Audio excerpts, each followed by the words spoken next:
Ang buong akala ng mag-asawang Juanito at Teresita ay meron lamang sakit na epilepsy ang kanilang kambal na anak.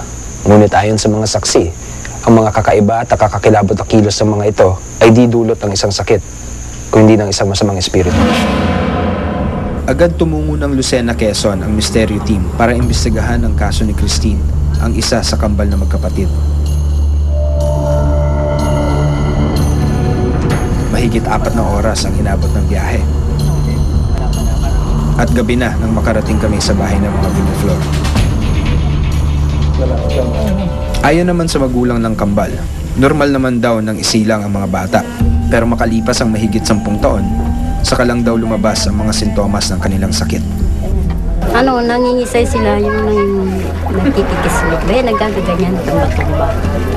Tapos pagka matagal na mga 2 araw na silang nagkagaganon, nung saan namin naninigas. Naninigas sila. Ay, 3 libo. Sa kalagitnaan ng aming interview, biglang sinapian si Christine.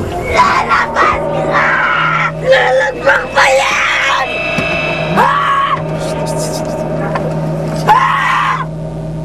Hindi!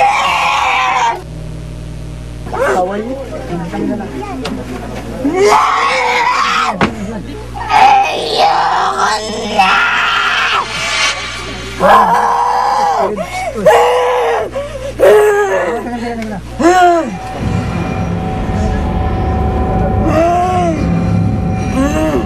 Nakikiusap ako, huwag mo naman pahirapan ang bata.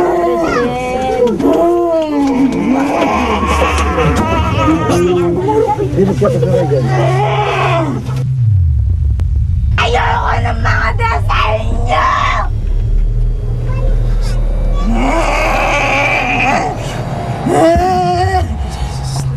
Bakit?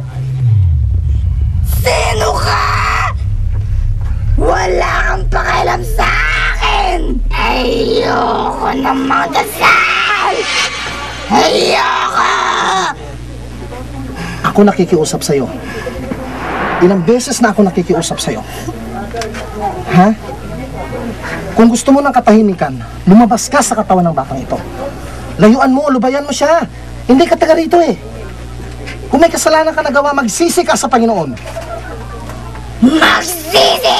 Kasalanan mo ang ginawa mo. Alam ko, Rochelle. Kasalanan! Kasalanan mo ang ginawa mo. Wala akong Kaya ikaw, ginawa! inutusan ko sa pangalan ni Jesus, lumayas ka sa katawang ito.